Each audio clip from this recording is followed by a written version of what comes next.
obviously, we got to shout out our sponsors. Slap Savers. Hey, they're doing a big sale right now.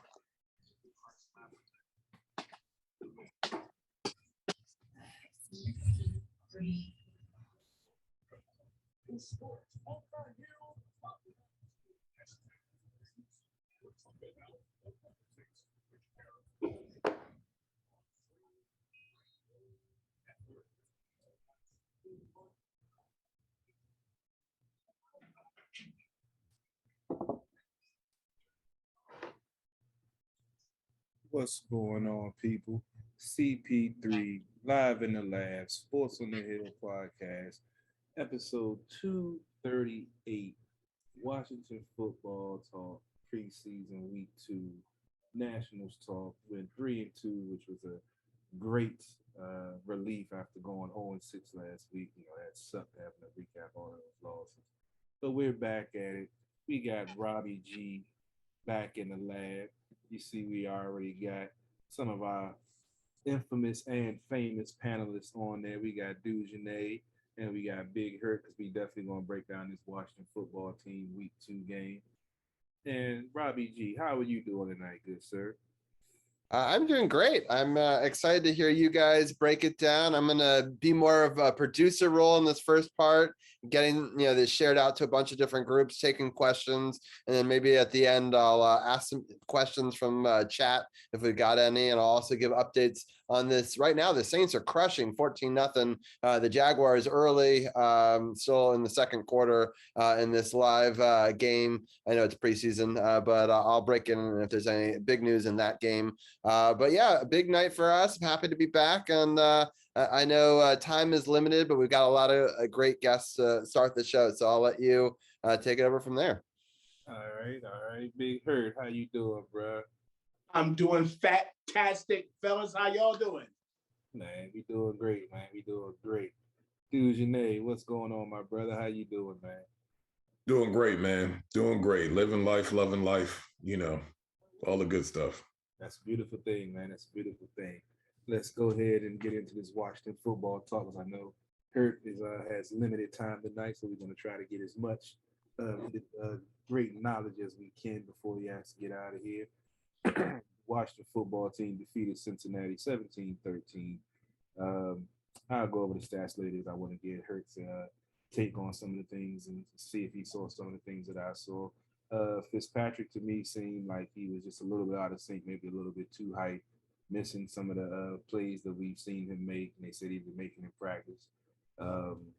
Heineke, I felt like he played well, but he has to slow himself down and pace himself. There were a couple of times where, ball control issues and maybe not the best decision making, with him, like trying to make things happen instead of sitting in the pocket and showing that he can dissect the defense. And Kyle Allen, he didn't really get a chance to do much but hand the ball off. So what was your take on the quarterback situation? I know that was a lot of talk around Redskin Nation this past weekend. Well, this is unfortunately what we signed up for with Ryan Fitzpatrick. You signed up for 1 week of John Elway and 1 week of John Beck. Of course, he's not going to ever be as good as John Elway or as bad as John Beck, but he's not going to put together 4 or 5 great games in a row. He's going to put together 1 or 2 great games in a row, and then he's going to put together a game where he seems a little out of sync. That's just what we signed up for. But, the good games might be better than some of the good games we've been getting from everybody else.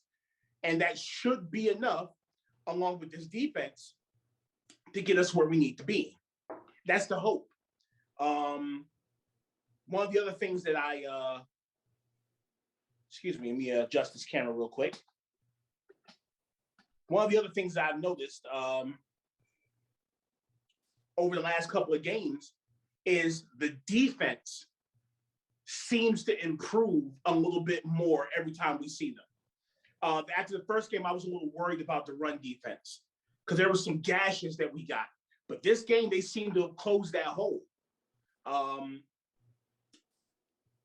But as far as the quarterback play, that's what we're going to get from Ryan Fitzpatrick. 1 week on, 1 week off, if we're unlucky. Hopefully we get a couple weeks on before we get some weeks off. Heineke, like you said, he hasn't particularly put together a really good preseason performance. He kind of, some overthrows, like you said, some poor decision making. And Allen comes in, and Allen was very protected. He made a couple of throws that he allowed his receivers to make him look good. I do expect to see Allen work with the second team in the next game. I do expect that because, that's Ron Rivera's guy. And Heineke, in my opinion, with all due respect for what he did at Tampa last year, I don't think he's done enough to secure the QB2 position. It was his to lose, and I think he allowed this game to put it up for grabs. I'm happy to see Sims go. And the only bright spot, not the only bright spot, the biggest bright spot for me was that Patterson showed it wasn't a fluke. Typically, when you have a guy who has a great third and fourth quarter of the preseason, the first thing people say is, well, he's running against people who are going to be baggage handlers at the Kroger next week. So they got him some play earlier in the game against the 1.5s and the 2s. And he performs just as well. To me, Peyton Barber's job is in jeopardy. I think before I said, you can't hide this guy on the practice squad. You can't hide this guy on the bench now. He's going to get some burn. And right now, he's your second running back. I don't see anything saying otherwise. I do agree. I feel like with Sims getting cut today, I felt like that Peyton Barber was going to be the other guy to get cut because I feel like Patterson has definitely earned his spot on this team, and he's not going to clear waivers to go to the practice squad. So he's basically played himself onto the roster, in my opinion. He's Alfred Morris. Alfred Morris came out of nowhere. He came out of nowhere in 2012. He had a great preseason, and all of a sudden he was the starter. Yeah, he's out for a little bit because I dropped him from my fantasy league because I already had RG3 and I didn't want to have too many Redskins. Don't worry, I still won that year because I had RG3, but I could have had him and Alfred Morris. It was crazy. Yeah. But don't worry, I had RG3 and I had Adrian Peterson, one of the greatest fantasy football teams ever put together. I wasn't in the league, and I wish I was around to see that team. Oh yeah, that was Hurt's house. That was before it was Hurt's. It was still called the middle back then. That was like the middle, number 3, number 4. But yeah, I had one of the greatest teams of all time. RG3, Adrian Peterson, Drew Brees on my bench. It was crazy. I feel you. Dude, Janae, what is your take on the quarterback play that you saw this past weekend? I don't know. Like, these guys didn't separate themselves. I mean, let's be real on that. I'm almost not blaming a lot of this quarterback play. And I know we have the tendency to say, well, it's just running a vanilla offense and all this other stuff, right? But I'm going to try not to be too hard on Scott Turner. But I'm going to start blaming this on the offensive coordinator. And here's my reasoning behind this. They've had several quarterbacks, including Alex Smith. And y'all notice something that seems to be eerily similar about this offense? All this talent, and yet the offense looks the same. Kind of lethargic, moves the ball really well between the 20s, has these mishaps every blue moon where it kind of has a hiccup. And they get inside the red zone, they can't put it in. I'm not, Fitzpatrick, I know what Hurt was saying, and he's right about that. There's times, but when you look in the last 3 years, he hadn't had any more than 13 interceptions at his highest. 13, and then there was a 12, and there's some single digits, and then the last 4 or 5 years. He's about 60-some% passer rating. Not too bad. And he wasn't even playing a lot of the games because the next guy all of a sudden gets put in, you know, when he has his Fitzmagic moment. And then all of a sudden he has one bad game and, you know, the backup guy comes in and usually it's a young cat. So it's understandable. But I'm really, from what I've seen, and I know it's vanilla, allegedly. Everybody else is running vanilla and they're moving the ball. I mean, look at the Saints here. I'm really gonna be hard. Scott Turner got 2 weeks. I ain't giving him no more than 2 weeks in the regular season. I was really gonna tell the tale here when we get into this third preseason game. We'll get an opportunity to see if they can do a little bit better. I will say this though, you guys are right. I felt Fitzmagic was a little off for whatever reason it was. He didn't look like he did in that first preseason game. Tyler Heineke hasn't really seized the moment. You know what I mean? He hasn't picked up where he left off in that Tampa Bay game. And I would love to see him do that, but he just hasn't. Now, again, there's some hindrances, I believe, with this offensive coordinator and his play calling. But with that said, it is what it is. I agree with Hurt, and I agree with you that this Patterson kid, don't forget JD McKissick now. JD is playing hard. But yeah, and he definitely got a spot on this roster. He's definitely going to be the back. But I'm telling you, as a third guy, Peyton Barber, bye-bye. Yeah, he does. It's over for you, son. Like, you don't stand no chance of making this roster with Patterson. I love Patterson. He's a little bit of like both. He can run between the tackles, but he also can get out in space like like Gibson. So I like that about him. It's nice to see the tight ends and Logan Thomas, getting some balls and creating some plays for him. John Bates has made some plays at tight end. Ricky Seals-Jones just looks like a shell. Like, as big as he is, he should be doing a lot more, and he's not. It's weird. I know they were taking a fly on him or whatever, but it's just weird for a guy that seems to be so talented to do so little.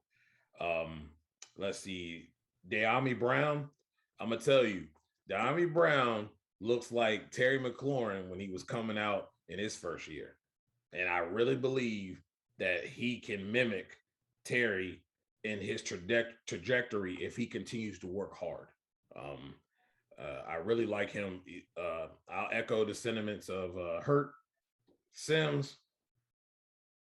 When you can't play special teams and you a liability on special teams and you got guys like Isaiah Wright balling, there ain't no space for you. To be quite honest with you, I have a problem with Cam Sims too. And I know that's going to hurt a lot of Redskins fans' feelings, but I have a problem with Cam Sims. Ben had a problem with him. The guy he's not reliable when you need him to make a catch. The man drops balls and he fumbles at the most inopportune time, but throw him some wacky, hard catch that only Odell Beckham can do, and dude makes one-handed catches like it's nothing and makes it look easy, but don't lob him no balls. Don't lob him anything. He's going to drop it big time. I need him to improve. Period. I think they see the potential in him with his size. Between him and Gandy Golden, they're the two biggest receivers on the team. Right. Gandy Golden, I felt like, solidified and helped make that cut of Sims easier with the 2-point conversion that he caught. That's what they were expecting out of him. And then the other play when he caught the ball and turned upfield. So I definitely feel that they're looking at the upside, and that's the guy that they drafted anyway. So right, it's going to be interesting.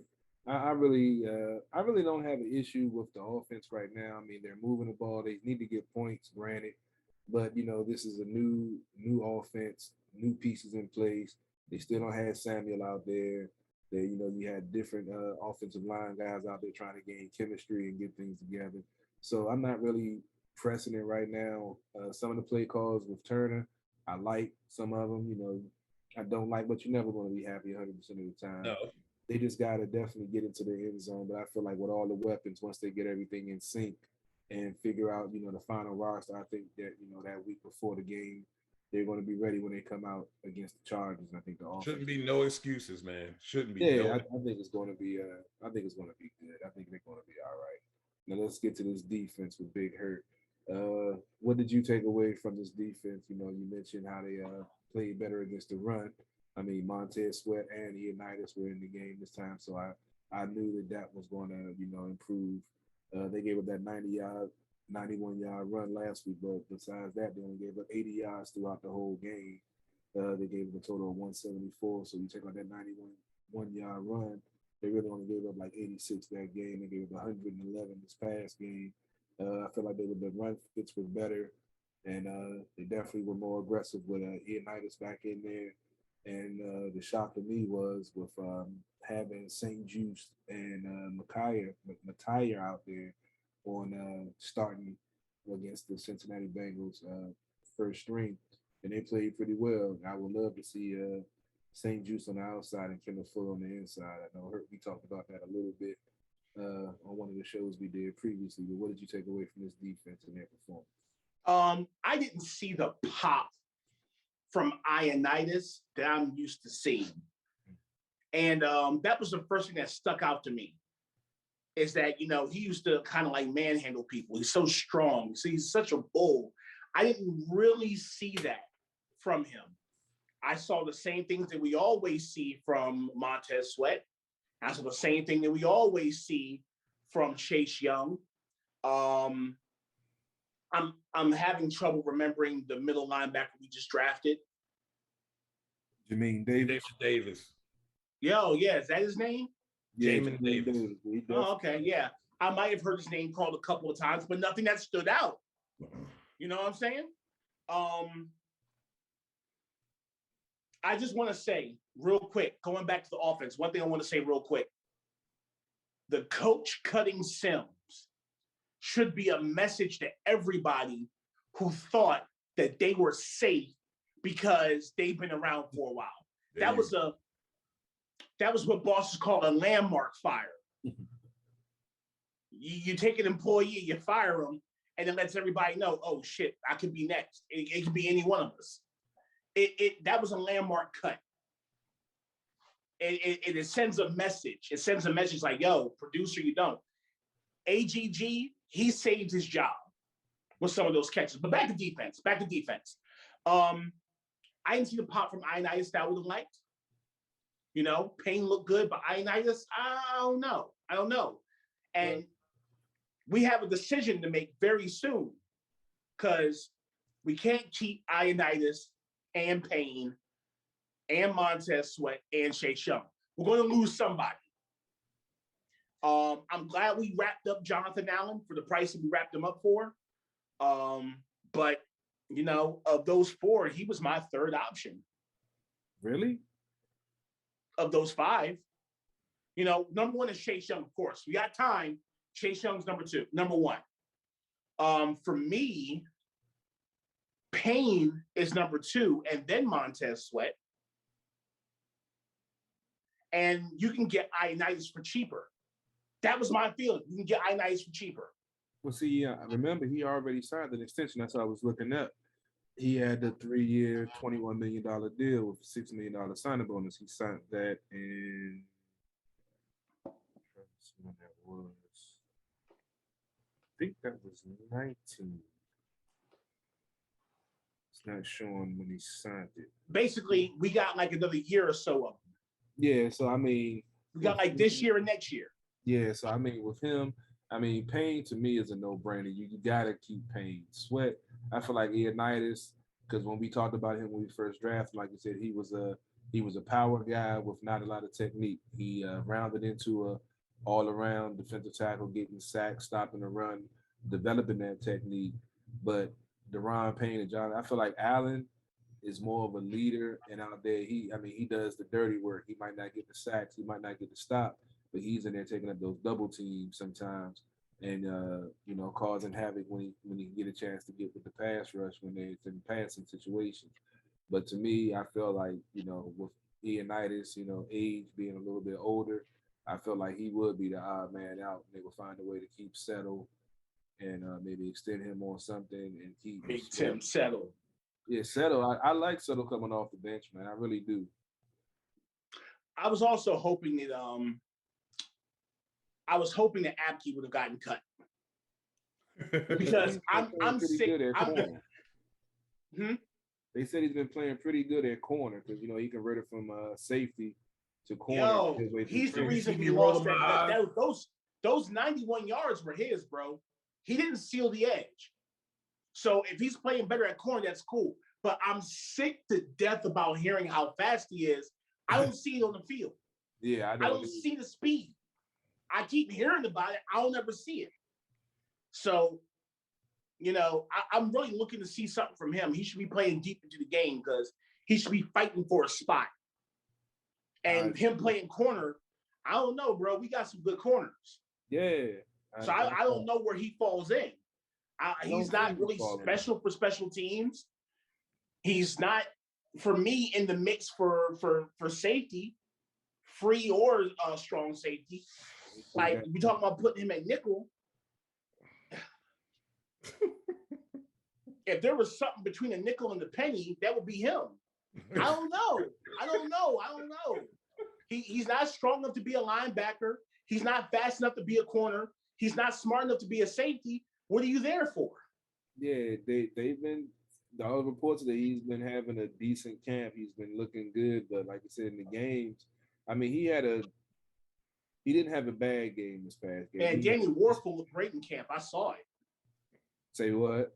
Danny Warfel looked great in camp. I saw it. He was awesome. He made that one throw that one time. I'm sorry, when Danny Wolfer was in camp, I still didn't buy it. I'm sorry, with that one with the glove on one hand and shit. I couldn't buy it. I still didn't. Believe it. So yeah. Look, it's great.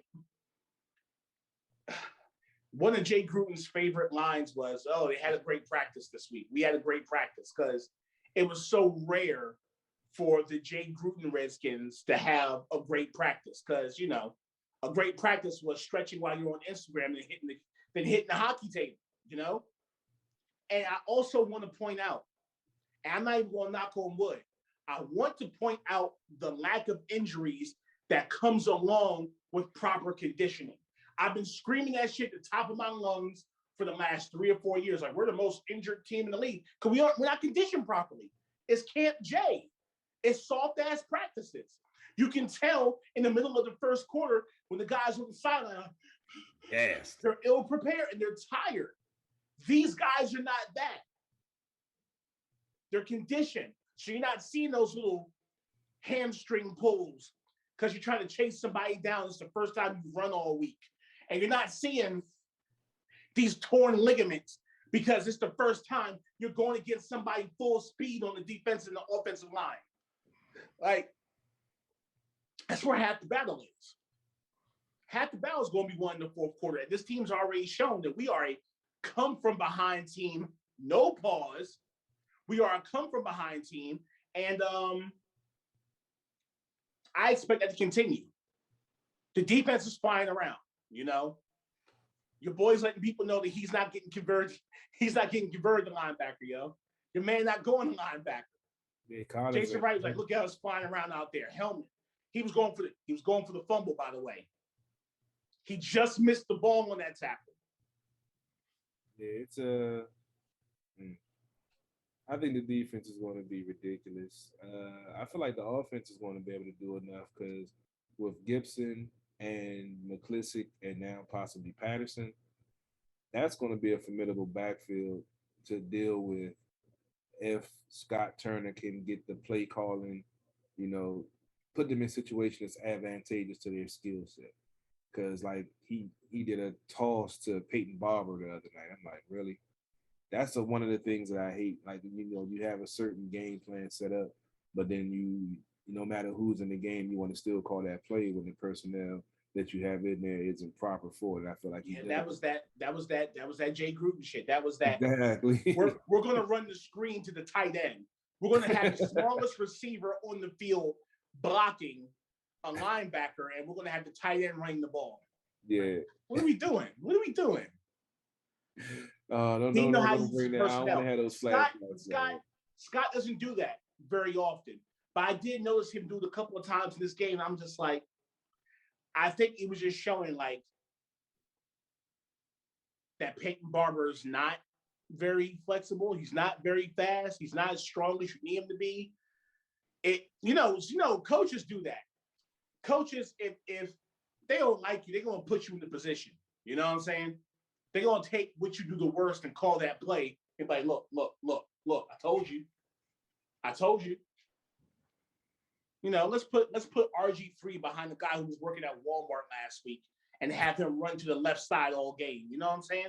It's just coaches have a way of doing it. They can make you look great or they can make you look bad. But Peyton Barber just, I don't know. He's the fourth man right now. I don't know if we need 4 running backs, especially if we're gonna keep 6 wide receivers. Yeah, I Think think you he's get 7. done. 7. Yeah, I think he's pretty much done after Patterson has played the way he's played, and you see he can get those tough short yards. Like you said, he's like an Alfred Morris with a Barry Sanders, with a little bit of Barry Sanders in him. So, He finds holes where there are none. exactly. It's like, you see that one where he hit the wrong hole and he squeezed between the tackle and the guard? I'm like, there's no hole there. There's no hole there. It's like it's squeezing between their hips. I'm like, dude, the hole was over there, but that's fine. Like, whatever. That dude is special, so I think he done played Yeah. on the team already. Like, if she's fine with you going in the wrong hole, then everybody's fine. You know what I'm saying? And he definitely went in the wrong one, and it was fine. Hey, get in where you fit in, baby. Sometimes the wrong hole is still the right hole. You never He jammed in there. All right, before this show gets off the rails. I'm sorry, yo. Look. It's almost Toxic Tuesday. I'm already doing my thing. But I do gotta bounce. I heard. I appreciate it, man. You always give a great interview and always drop some great nuggets when you on the air, man. Let the folks know about your YouTube channel before you get out of here, man. YouTube channel is Life versus Lymphedema. I'm not gonna try to spell it. Just speak into your phone the word lymphedema. Life versus Lymphedema is chronicling my journey battling lymphedema. You'll see me sitting on the couch with a gigantic leg. Yeah, that's mine. It looks like it has a butt cheek on it. It's just a leg.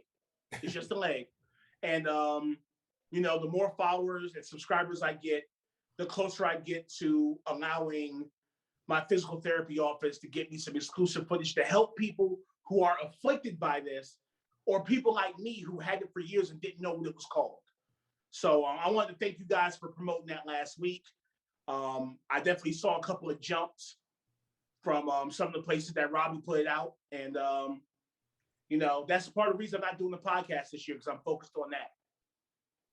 But I'm going to try to make myself available for more of these Mondays.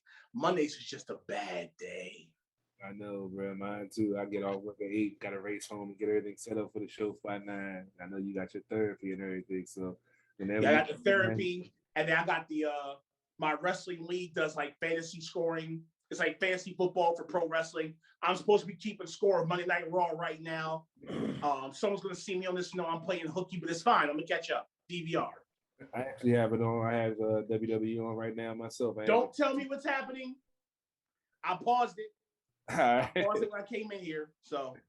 All right, man. We appreciate you taking the time out, Big Hurt, man. I'll holler at you later on, man. Catch y'all later.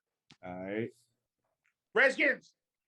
All right. Dude, Janae, what did you Just so you know, real quickly, I did share to my Twitch chat, and I'll share the link on the YouTube as for the YouTube on the Facebook. And we've had a very lively chat, Carol, even though that we haven't been able to share it. But I'll let you get Dujanay's thoughts, but then I want to bring in some of the people's questions and things like that, and their thoughts as well. But you guys break it down, and then I'll share this thing from Hurt on both of them, and then I'll bring in some of the audience. That's a bad dude. Janae, what did you take away from the defense's performance this past week? I felt like they improved, like I said, with Ian Knights and Sweat out there, being able to stop the run and get pressure. They only allowed a total of 214 yards. So, I mean, I know it's preseason, keeping things vanilla, and their starting quarterback wasn't there, but, you play who's in front of you, and they pretty much, did their thing, had them the 2 first downs in the whole first half. What did you take away from the performance? I want them to slow down. Like, you know what I mean? They like in mid-season form already. And I'm no longer on this preseason don't matter. It does matter. Because I mean, we see some of these habits over the years carry right on in the regular season, and we see these same things going on. So what the defense is doing is incredible. Like Hurt said, they improved and took another step up in this particular game. I thought they were hitting on all cylinders. It's scary, man. Like it's, it's scary, man. What they're doing on that front seven is absolutely insane. And you can call it vanilla or whatever. I mean, these guys got to come out here and play D. The offenses, people are fighting for jobs. So I'm not taking any of it lightly. We have in previous years and thinking it doesn't matter. And then you get to the regular season and your defense is leaking like a sieve, just like it wasn't in preseason. So I like what I'm seeing. I'm hoping they put St. Just as the number 2 out there alongside Jackson, and then move Fuller to the inside. Um, they just got so much talent. Like you still got Jimmy Moreland and I mean, what you got? Cam Curl and Collins looks like he's just running on mean right now. I'm hoping he can stay healthy, but he's hitting well. He looks like the guy that they went to go and sign in free agency. Even Bostic is playing a little better, but I think Davis has played well. I mean, he hasn't like made any big plays, but I mean, it's kind of hard to make plays when your front seven is like swallowing up, quarterbacks and forcing them to throw the ball quickly. I've been preaching this for years and years and years, and I keep going back to Marinelli's defense with Dallas. They had no and still don't have no secondary, and they had a front seven that got after it, and it made their secondary look good. I mean, you're talking about a front seven that's talented, young, athletic, that's getting after it. And then you have guys that can actually ball in the secondary, unlike your counterpart, Dallas Cowboys, with no secondary still. So I like it. I like what I'm seeing from the defense. I'm glad I'm not the guy that's got to make this cut. Although I was one cut I know that I can make, and that's Troy Apke. Bye. I look. That's that Jay stuff. Jay like that man, and that's cool. But I know he from Penn State, but we are done, in my opinion. We are done. He need to be gone. But this defense is rolling, Jack. Yeah, the depth in the secondary and the talent is a beautiful thing. We've always talked about, how we haven't. I always talked about how we haven't had a true free safety since Sean Taylor passed away. Now you have several guys that can play that position and other positions to help disguise the defense. You got Bobby, didn't even mention Bobby McCain, one of the quiet signings of the offseason, one of the top free safeties since was starting with Miami, was a cap casualty. Then you got, like I said, Cam Curl, second year, 7th-round draft pick. We won a record last year saying that once he got in the game, he was going to see him make a difference. Got Collins coming back, early from Achilles injury. It only takes 9 months. He came back from it 7 months, and they said that he's looking like to be back in the Pro Bowl form of, like I said, when he signed that contract with us. And like I say, St. Just on the outside, 6'2", 215, good wingspan, good hands. He turns his head to the ball, when the ball's in the air to, kind of help not get the pass interference call. You got Jackson. He hasn't really, in my opinion, shot this preseason, even though you really haven't seen him on the field much. He had an injury in training camp. But it's definitely going to come down to him setting the tone with him being the so-called coveted cornerback in free agency. I feel like it's going to go through him. And then the rookie is going to, be able to play off of that. And like you said, you got Moreland in the slot. He had a nice play. Could have been an interception, but he just batted the ball down. Fuller in the slot. We all agree that that's his best position in the slot corner instead of outside corner. And then you talk about the linebackers, Bostic, he was out there making plays. Jermaine Davis is coming into his own. You have to remember he only had really 1 year starting in Kentucky. So, that was on basically pure athletic talent. He still has a lot to learn in the game of being a linebacker. And, he said he was overthinking the first game, but this game they saw him attacking more and not thinking as much. So, as long as you're seeing weekly progression, that's what you want from your first round pick, especially from one that's, limited experience in that position. So I think definitely have a lot to be optimistic about. And then the special teams, I'm gonna get your take on it because I've heard a lot of folks complaining about Dustin Hopkins. I've tried to explain, just like Coach has explained over and over again about the new long snapper that he snaps the ball, with more velocity than Nick Sumberg, who had been there for 11 years and been with Tressway the whole time, and Hopkins the whole time they've been in the league. So there was an adjustment period. So those 2 kicks that he missed the previous week, you saw that he had kind of like a hitch when he kicked it because the timing is off. But you saw, even though they were all under 40 yards, that he made all 3 that he attempted this past weekend. So what is your take on the special team situation? Do you feel like Hopkins isn't the guy to bring somebody else in, or you agree with what Coach is saying that, going, getting 3 for 3 was good, they're improving steadily week by week? Oh man, you're not gonna like this tape. Coach got a point, but explain. Dustin been a liability for a while now. He's unpredictable, and he misses the most. When you need him to make a kick, he misses it at the most inopportune time. It's the craziest thing. It's not the difficult stuff. It's the simple things. Go back and look at the tape. Coach can't lie about that. And they had continuity there then. So I get it. He made 3, but I do not like the fact that there's no competition in here. Now, Giants got a young man that they looking to offload that can kick. Me personally, I guess I give him, you don't really need to bring the guy in right now. I don't know if anybody's going to go out there and snag this guy from the Giants. But if he don't do well in this 3rd preseason game, he's gonna have to find a way to get some competition. Me personally, I don't trust him, and I hear what Coach is saying, but I don't trust him, man. And the tape don't lie from years past. And the fact that he's had these hiccups and there's no competition in here, that's a lot of trust, man. Everybody else got competition, but Dustin don't have no competition because I guess he done so well. He hasn't done that well, man. He's missed some big kicks in some moments. And I know folks ain't gonna like it. You can boo me. I'm okay with that. Boo me. But the bottom line is, if it was me, I don't know. I can't trust that man. I needed to have competition in there. I'm not saying I'm gonna let him go. I'm just saying should have been competition in there. But he got this preseason game to show me. If he missed some of these easy kicks, that I can go find somebody that's sitting on the couch that's hungry, that can make. And I'm not saying I'm going to want somebody off the couch. I want a reliable kicker, someone with quality. That's why I said this young man that the Giants are trying to unleash here, is a guy that they should look at. But I think Dustin's been a liability. And I hear Coach, but I don't agree.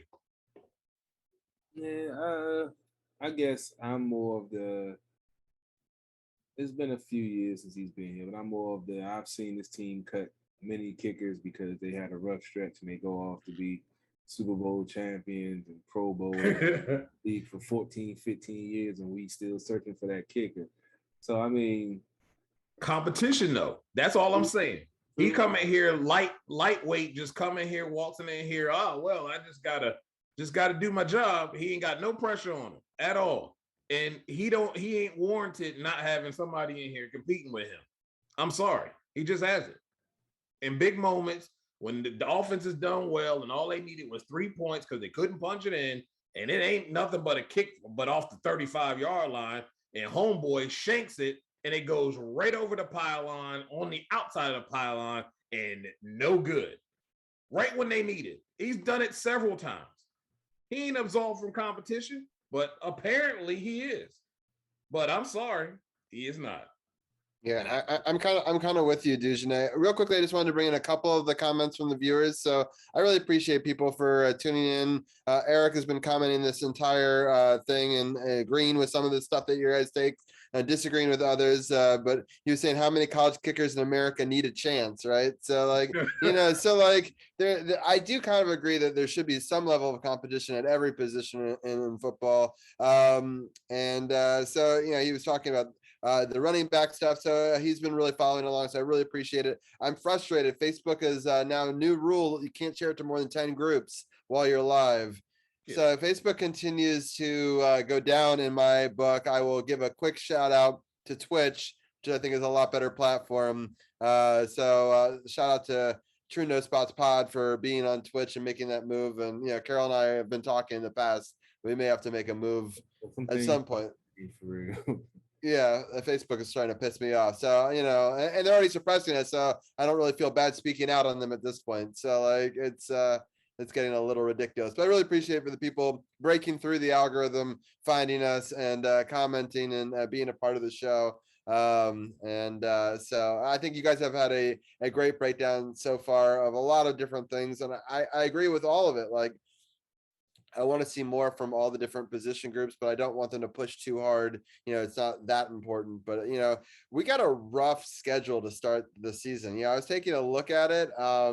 We play a Thursday after a Sunday very early on, which is going to be brutal. So I think, I don't want to look too far ahead, but the reality is usually the fourth preseason game, you don't see as many of the star players. What happens now when you take a preseason game away? How much of these starters will we see in this next week? How much will we, is it just to cut people? That's going to be interesting for me next week. And then what do we do and how do we get ready for this sort of gauntlet to start the season? So I mean, those are sort of the topics I want us to break down towards the end of this segment, but it's something to, that I was at least noticing. And I think we did okay against Cincinnati, but I don't know if I learned a ton in this game for at least the parts that I did see. So but Dujane, what are some of your thoughts on who will we get to see in the next game, and how do you deal with having a Sunday followed by a Thursday very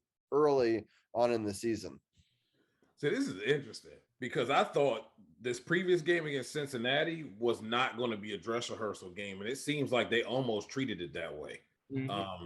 I thought this third preseason game would be the dress rehearsal, so we could end up seeing a reverse of not so much the starters as it's these guys that looking to see if they really are or truly are guys they want to keep, and some guys that they may have on the fence are going to get the work this week. I don't think you need the starting defense has done enough. Like I was saying earlier, those guys are in midseason form already. Let's pump the brakes. We don't want them to get too hot too quick. We need them to come out the gates firing, but we don't need to expend everything in preseason, okay? But they look really sharp, so I'm really happy about that. And they also look good as far as their depth is concerned, especially in that front seven rotation. They have so many people they can choose from, so I really like that. How do you combat that Thursday to Sunday, or you said the Sunday to Thursday? I think like Hurt said, I think they're already doing that. Actually, and you've heard the veterans talk about this on their respective shows in previous years. It's about getting lathered up, getting that conditioning, getting your body conditioned to be hit, and that requires a little bumping, a little hitting in practice, and they've been doing that. And just like Hurt said, there's not these massive injuries of guys going down looking like they've been shot with a BB gun, in the middle of the field, and these no contact injuries. Not saying we're not going to experience injuries, but you don't see these catastrophic injuries happening in preseason to your top guys because they're not lathered up, and their practices are glorified walkthroughs. They're going through 2 walkthroughs a day. I mean, they're actually getting after it and working. And I think the preparation throughout the mini camps and OTAs up through this training camp, I think is huge, and I think will pay dividends. You can see guys are very well conditioned. I don't think you see guys hunched over, breathing hard, looking like they need to tap out after being out there for 4 or 5, 4 or 5 consecutive plays as an offense marches it down the field. I like where they're at, and I think that's what it's going to come down to. Their conditioning and their preparation now will help them, especially since it's early in the season like that. It will help them be able to combat that and be able to give a quality effort in this early season gauntlet, especially with that kind of a schedule like you talked about, that Sunday to Thursday, transition. Yeah, because Carol, I just want to like dig down a little deeper on this. So like we start against the Chargers on that first game, and then we have to play the Giants. Now both of them are at home, but that also means that early on in the season we're having their back-to-back homes, which means there's going to be times where there's more road games down the line. So these are some crucial games, one against a division rival, and the Chargers, I think, I did a show on the Leon Lounge where I reviewed all the teams in the NFL, which really made me rack my brain to try to think of all the and how they'll do in each division. And I kind of thought the Chargers weren't going to do so well. That was my gut feeling. So if that's the case, you got to jump on one of those teams early, especially then, the Giants are always going to play us tough. I'm not so sold on the Giants either, but like they're still a division rival and they're still going to want to take advantage of, jumping on the road and doing that. So Carol, how do you deal with having those 2 early home games that I don't want to say are must wins, but like if you want to do something this season, those are some of the wins you got to get. No doubt. I got the team going 3-1 in the first 4 games. So I got it getting off to a good start. The Chargers, new head coach, young quarterback, transition. I feel like the defense is going to be to dictate the pace.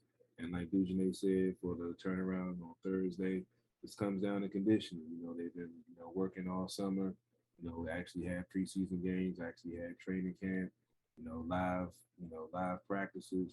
So last year that was an issue because they couldn't do it. Now I feel like, at least they're doing it early this year. If they have the quick turnaround, and they should be, in good shape and in good form to make it happen. And then with the depth that we have, they should be able to rotate players and still keep the consistency of the offense and the defense. So it's just part of the game right now. Most folks have to do it also. Unfortunately, we have to do it the first and second week of the season. But I feel like they'll be fine. We got coach, preparing these guys. He knows how to run a professional NFL training camp and, be a real NFL coach, unlike the, previous guy that was here. So I'm not really too concerned about the quick turnaround with it being early in the season.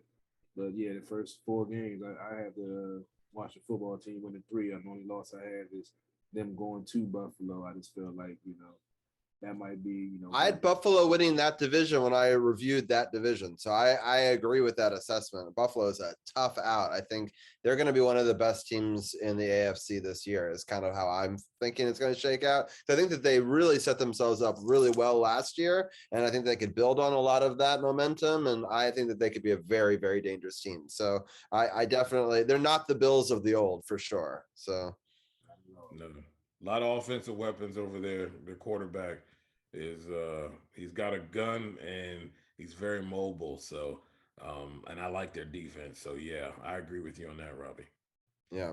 So Carol, what do you see out of this next preseason game? What are you looking for because I know that there's a debate. You don't want people to get injured, especially with these early back-to-back games, but still you have to evaluate some talent. So what are some of your thoughts on that? Yeah, I'm thinking with the way the offense look, I'm thinking the coach might put them out there for maybe a series or 2. And then, like you said, have Heineke and Allen play out the rest of the game to see who, get that backup spot. Allen's been hampered by, aggravating the injury from the ankle that he had surgery on.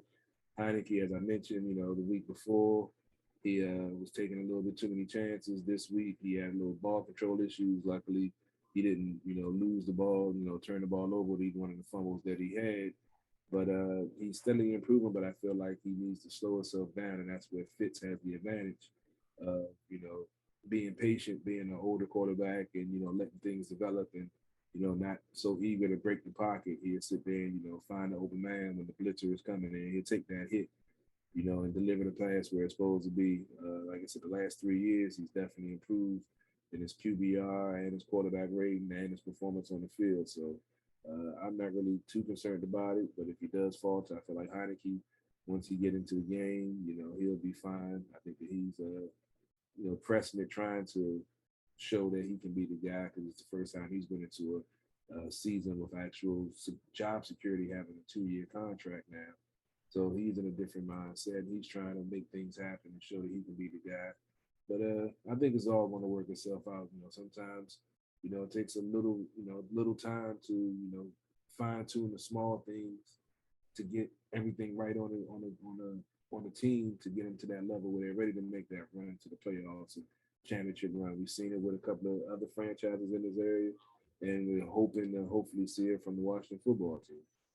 Yeah, real quickly, Eric has got some good points. He thinks bench the whole starting front 7D for the third game. I think we've seen enough for the D. I think you really try to see who are those extra players for the most part and really try to give those extra ones extra reps, and in case that they really need to get them in at a later time. And then cruise to the division at the end. And I wanted to bring this up with Dujane. I know I've brought it up with Carol in the past. What are your thoughts on the fact the Washington football team has to play so many divisional games at the very end, more than I think I've ever seen in any schedule ever?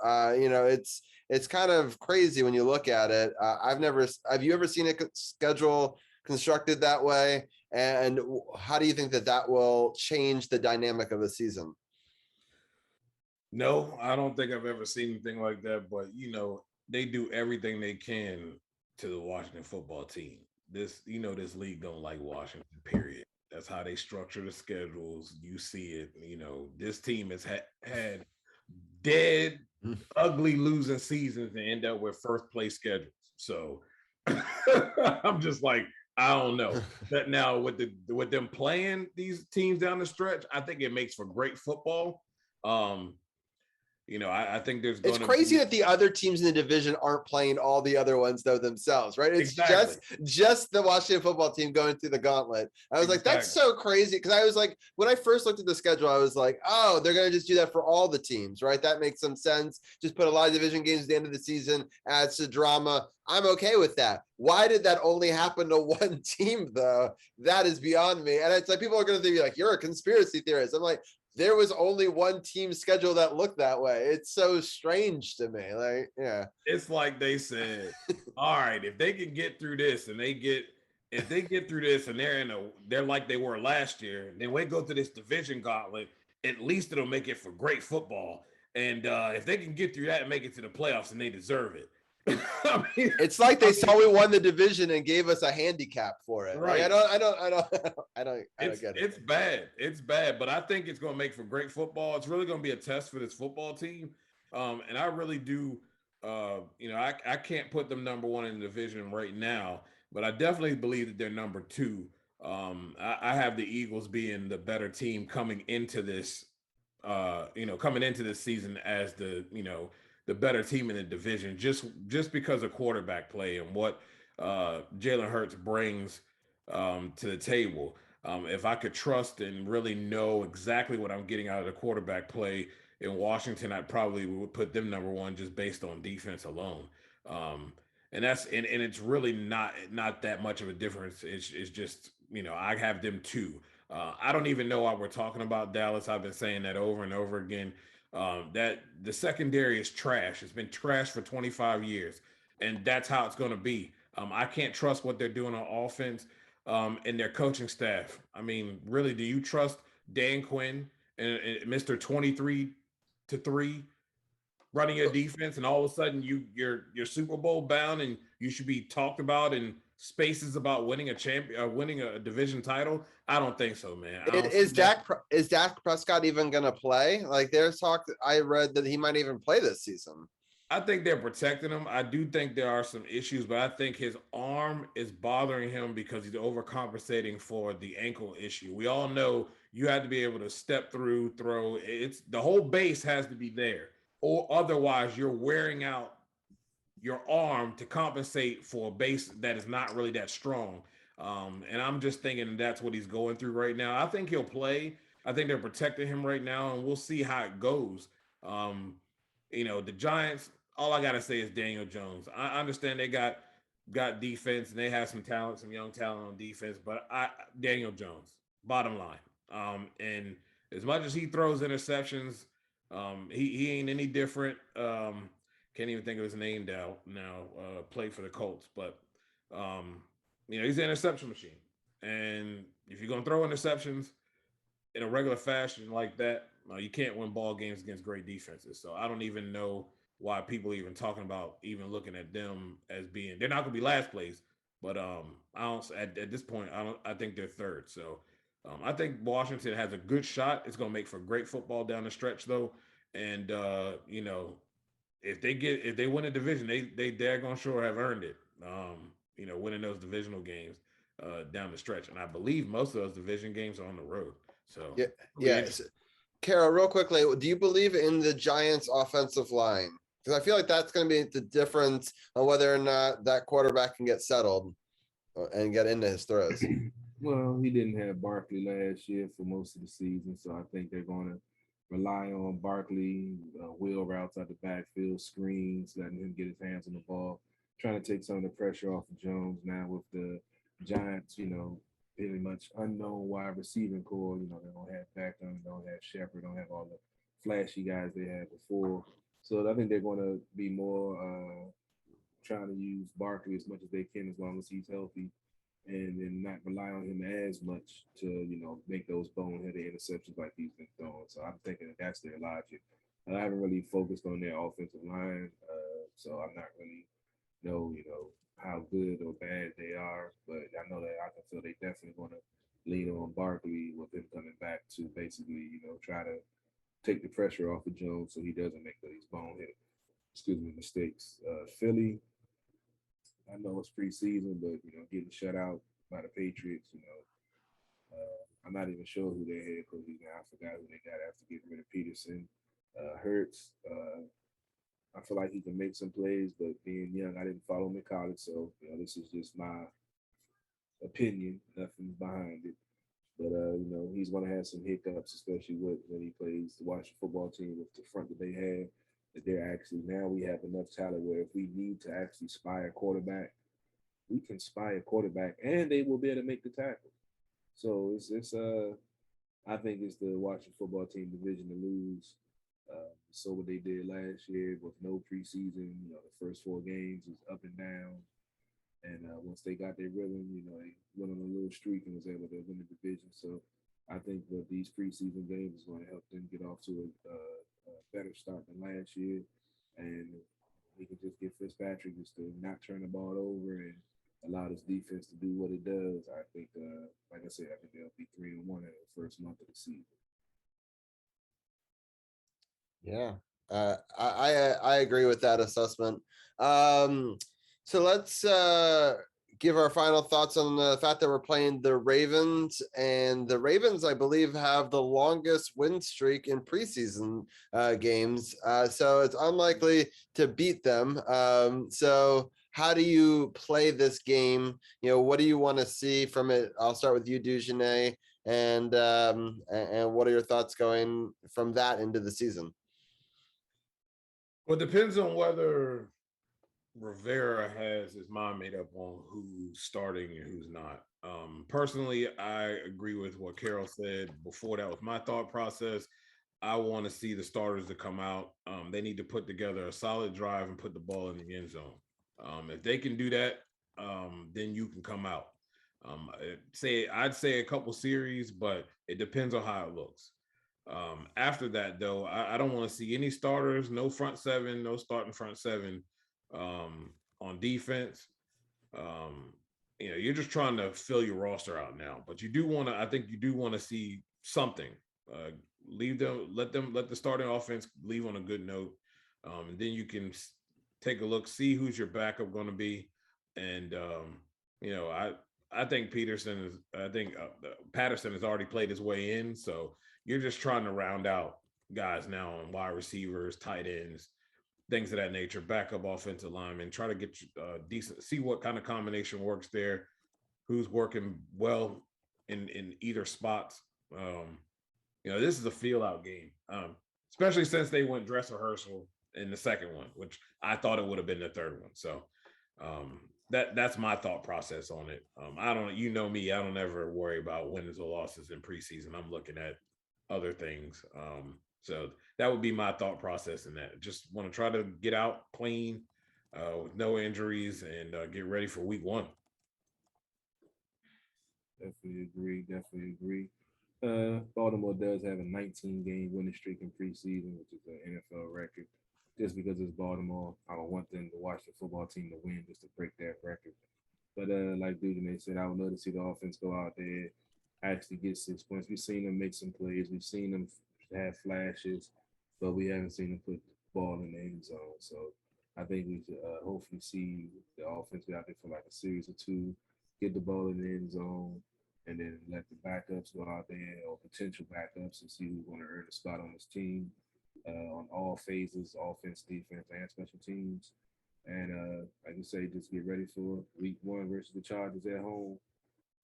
We'll be doing a pregame and a postgame for that as always. So football season's right around the corner, but I'm hoping to see some, improvement week by week, like we always want to see, even during the regular season. We definitely want to see it in the preseason also, because that's what sets the tone for the regular season.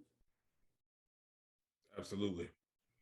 And DJ, I just want to let you know, I made a brand new command over on our Twitch channel called exclamation DJ, and it says it's so great to have Dujane with us tonight. You can check out his podcast, and I put your podcast link and also that where you write your articles. So now you are officially a command on my Twitch channel. So I know that you like Twitch. So and thanks Carly for modding, and True No Spots podcast. Champ himself is there, and I know Dujane and I both love all the wrestling coverage. I mean, he had so much wall-to-wall wrestling coverage on that channel.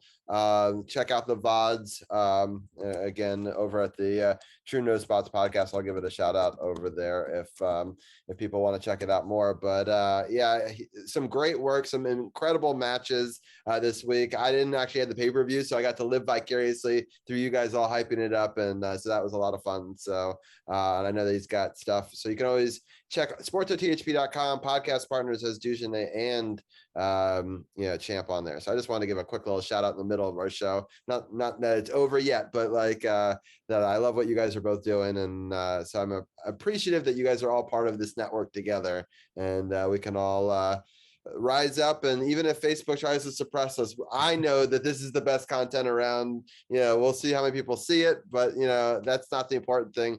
I've always told my students, be proud of the work that you put out, and I'm proud of what you guys do, and I'm proud of what we do here. And so I know that bigger and better things are coming, regardless if these big corporations try to keep us down.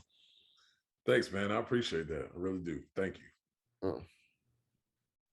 All right, Carol, I know you wanted to talk some stats. Do you want to talk any more stats before we're out of here, or are you? No, we go. Ain't no reason to go. It's preseason. After the regular season, I run it down. It's preseason. We pretty much covered it. Got what to look for, and we're just ready for some regular season football. So we're gonna go ahead and wrap it up. Dujane, let the folks know what you got going on besides the football. I know you got the NHRA racing and everything going on, and all some other stuff. Let the folks know.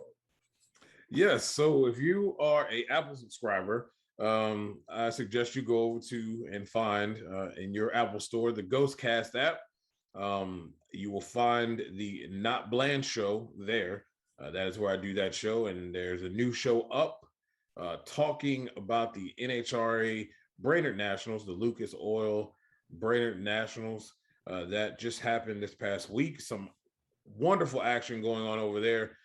They have one more race coming up, and that is the U.S. Nationals. That is the granddaddy of them all. That is the one that everyone wants to win. They will trade in a season victory, the big championship trophy, for one of these trophies. This will wrap up the regular season, and they will be getting into the 7-week playoffs called the Countdown here soon. So just talking about recapping that. So check out that show. Of course, the breakdown with myself and Karita Parks. We should be back next week, right before we can start talking about the regular season. looking at some Washington football team. We'll talk some Jacksonville and Saints as well, and just football in general. We're going to talk some Mystics, so we'll have that coming up. I am not in the mood to write articles, so you haven't seen any yet. You haven't missed anything, but I will be throwing together something soon. You can find all that work at sportsjourney.com. You can also find this podcast, the breakdown, over there as well, where Robbie said he put up the link on SportsOTHP, which I greatly appreciate. Follow me at NotBland21. Love talking shop with you guys. And as always, Carol, Robbie, appreciate it, man. Really do. And I'm back in the saddle again, man. This is going to be a thing. I'll be on this show every now and then, a little bit more consistently now that we're getting into football. So it's nice to be back.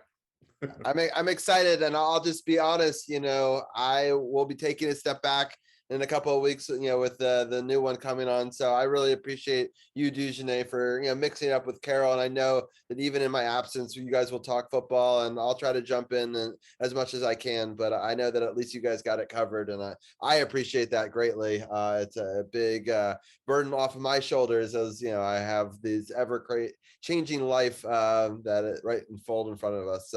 But thank you so much for your time. I mean, over an hour today, and I look forward to having you back on when the regular season starts and whenever you have the time. Yes, sir. Thank you so much, man. Y'all have a good night. You can take it easy, man. All right, we get ready to switch gears. Get ready to start talking some Nats baseball, and go read through the week recap. Just bear with me. I'm trying to get fancy over here. Gonna change my background on Robbie's Zoom feed to Nice. it up. I like it. Yeah, I'm trying to get a little fancy, do some new things in season 6. Yeah, there you go. We always say we try 1 or 2 new things every week. That's how you get to 238 weeks of shows, right? So, no. All right, we're gonna do a quick recap because we weren't expecting to go as long in the football talk, but like you say, football season is right around the corner, so nothing better to do but talk some football. Now as baseball fans, we're just pretty much waiting for the season to be over as Nationals fans. Currently, the team is sitting at 53-70, fourth in the East. They're currently on a 2-game losing streak and are 3-7 out of their last 10 games. But last week, they were actually able to put together a 3-game winning streak after going 0-6 last week and 1-6 the week before.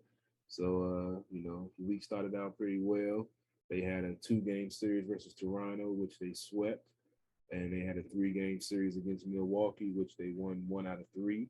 And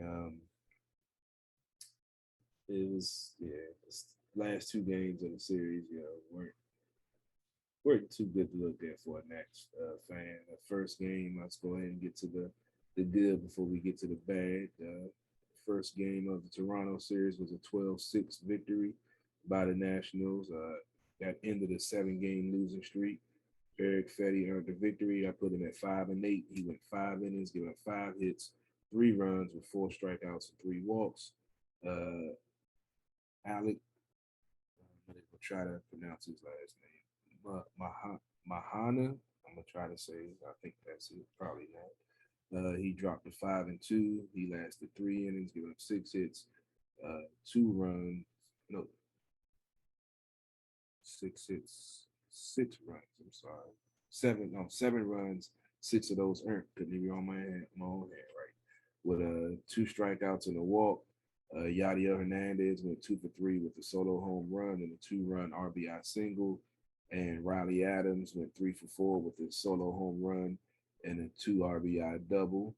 The second game of the series that completed the sweep was an 8-5 victory by the Nationals. Mason Thompson earned the victory. I put him at 1-1. He went 2/3 of an inning, giving up no hits, no runs, with a strikeout and no walks. And our good old buddy Brad Hand took the loss, who had just got traded to Toronto, who I felt like should have been on the Nationals roster in the first place. But he took the loss, dropped him to 5-7. He went 2/3 of an inning, giving up 2 hits, 3 earned runs with no strikeouts and a walk. And Kyle Finnegan earned his 4th save of the season, going 1 1/3, giving up 1 hit, no runs with 1 strikeout and no walks. Juan Soto went 1 for 2 with 3 walks with a 3-run home run. Ryan Zimmerman had a pinch hit RBI single, and Josh Bell went 1 for 5 with a 3-run home run. It was after having a 7-game losing streak, you didn't know what to expect against Toronto. They've been playing some good ball. They have one of the young core teams that have a lot of talent. Brian talked about their roster with a lot of sons of Hall of Fame and All-Star players on their squad. So I was definitely pleased to see them sweep Toronto, especially. Yeah, I just don't understand this, Carol. Like, we lose to like the worst teams. We lose in all these situations. We get rid of all these players, but Toronto's not a bad team. We're able to beat them. It's just like, it's so frustrating. I guess, as a Nats fan, you just don't know what to expect. It's all about consistency. And right now, with some of the players, after, I haven't been watching as closely when football's even started, but it was some players that when I was watching the game, I didn't know who the hell they were. I had to go to the app and see who they were. A guy named Lane Thomas was playing left field. I didn't know who the hell he was, but a couple of games he got some hits and got an RBI triple in the game I'm about to break down. So there's a lot of young talent and it's being consistent. The pitching hasn't been there that we're used to, especially now with Mad Max gone, Strasburg out for the season, Corbin, we thought we could rely on him, but this year hasn't been a good year for him. Control wise, he's been giving a lot of home runs and a lot of walks. And you still got Ross, who's still young, still finding his way. They got Josiah Gray from the Scherzer deal. He's been, looking promising, with his few starts he's had with the team. So there is some room to grow, and we're going through the lull that we had to go through before, but hopefully it won't be as a long turnaround before they get back to the playoffs and being in the World Series contender conversation. The Saints just scored a touchdown. It was a really nice drive, 14-yard touchdown reception, 127 left. Now they've just kind of dominated this game. It was nice, kind of a route. It was a little bit of a push off, but it wasn't called. They're sort of letting them hand check it. That's Hill, right? Number 7. So he's playing pretty well. Have an interesting situation down there with Drew Brees retired, Tyson Hill, and Winston. Yeah. So Winston. Oh, he just missed the extra point. Anyway, I was gonna say that was gonna be 24-3, but it is 23-3 with 127 left in the third. Those kicks. Mm-hmm. Yeah, that was not pretty at all. But man, that's so tough to defend when they're like letting them hand check and push off a little bit like that. I mean, I get it. I like the scoring in the game, but like as a defender, I don't know what you do in that situation. The offensive guy is, taller, bigger, stronger, and able to give a little bit of a extension, It's a little bit of hand fighting. Sometimes the refs let them play. But it's catered to the offense anyway, so they're not going to call offensive pass interference quicker than if they call defensive pass interference. We already know that. Yeah, exactly. So, but anyway, let's go ahead and get to these last 3 games of the week versus Milwaukee. The first game was a 4-1 victory by the Nats. Corbin earned the victory that put him at 7-2. This is one of his best outings of the season. He went 6 in the third, giving up 3 hits, 1 earned run with 7 strikeouts and no walks. Brett Anderson took the loss. That dropped him to 4-7. He went 5 in the third, giving up 5 hits, 3 earned runs with 3 strikeouts and 3 walks. And Kyle Finnegan earned his 5th save of the season, going 1 inning, giving up no hits, no runs with a strikeout and a walk. Lane Thomas, who I just mentioned, went 2 for 4, had a 2-run RBI triple. And Riley Adams went 1 for 4 with the RBI single. The second game of the series was a 9-6 loss. Devin Williams earned the victory for Milwaukee. That put him to 2-1. He went 1 inning, giving up no hits, no runs, with 2 strikeouts and no walks.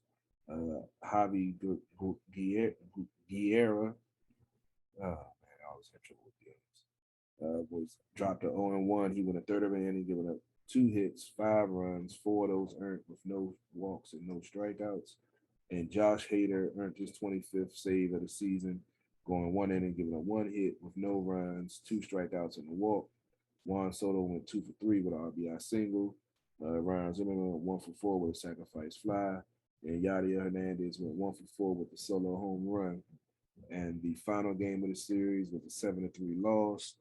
Hunter Strickland earned the victory. That put him at 2-1. He went 2/3 of an inning, giving up no hits, no runs, with 2 strikeouts and no walks.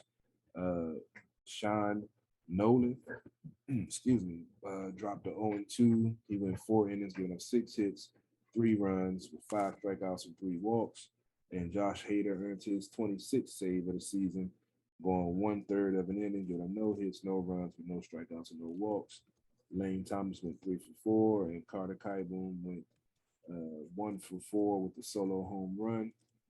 I forgot to mention the upcoming schedule. I forgot to write it down, but yeah, Milwaukee. This was Milwaukee's fighting for their playoff lives, so we'd love to get 2 out of 3, but they got 1. Had a 3-game winning streak, currently on a 2-game losing streak, and they start a series tomorrow. They have 6 games this week. Trying to remember who they have. Robbie, go ahead and pull it up. I forgot to write it down. Okay, hold on. I was writing a new command. Let me see if that work. Real quick. I thought I wrote it down, but apparently I did not. And the upcoming schedule for the Nationals, they have just right a 3-game set versus the Marlins, which starts tomorrow in Miami. It's all 3 games, Tuesday, Wednesday, and Thursday are a 7:10 start. Then they travel to New York for a Friday, Saturday, Sunday 3-game series. Friday and Saturday are 7:10 starts, and Sunday is a 1:10 start. Division games, like I said, they're 17 games under 500. So we mentioned early in the season that with the West playing as well as they are, there's only going to be division winners making the playoffs for every other division, because both of the wild cards are probably coming out the West, and then the Nats are in 4th place. Yeah, time to get the young guys some playing time and see if the pitching can salvage something, get something going with the bullpen and the starters. But as always, we're still going to bring you the best coverage, the best talk. We have just me and Robbie tonight. We had other folks, but like I said, football season's about to start. Nats where they are, so. I mean, I'd love to the fact that we got both Hurt and Dugenay to do a segment together. So I'm super excited. I'm more than happy to be the only baseball guy to trade for that great football coverage to start the show, because we're moving in that direction anyway. It's football season. As much as I love the Nats, like I'm of that mindset. It's the fall.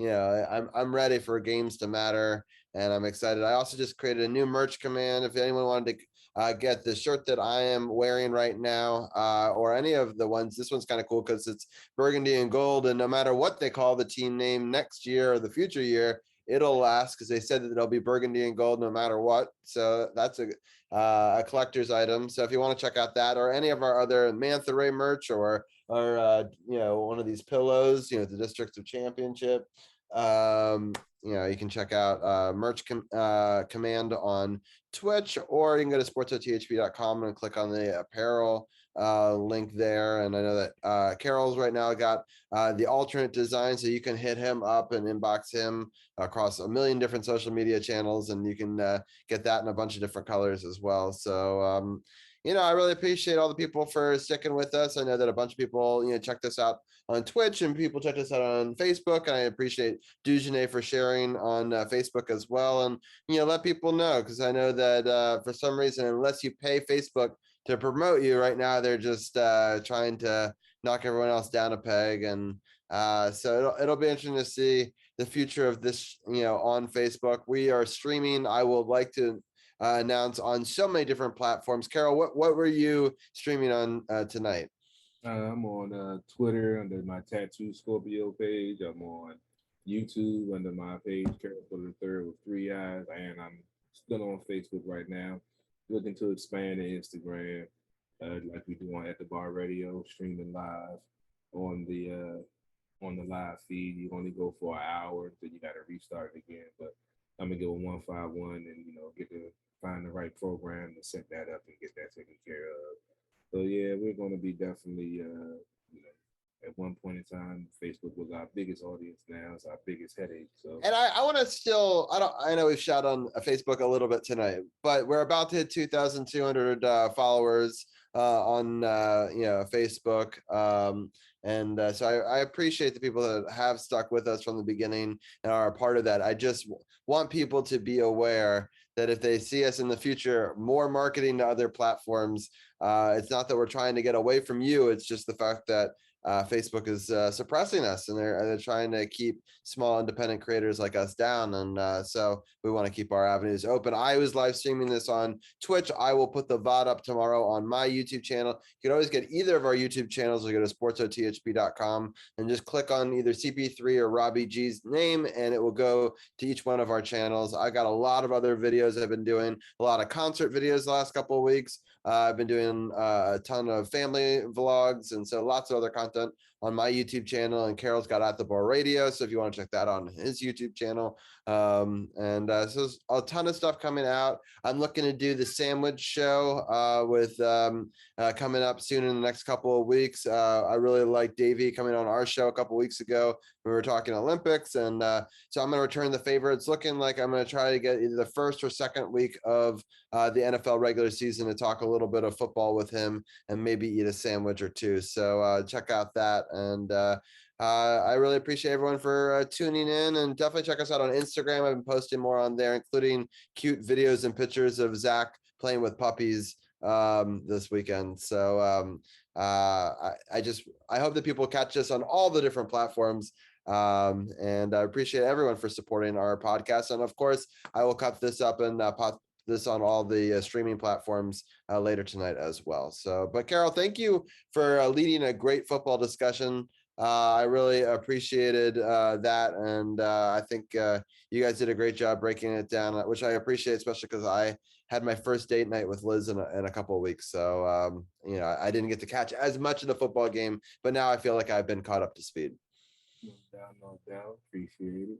Yeah, working on a couple of interviews. I'm still trying to get Chase Young's mom on the show, and just found out that somebody I know actually works with Jared Patterson's father, who did an interview during the game. And I'm trying to work to see if I can get either one of them on the show soon, or interview for another day.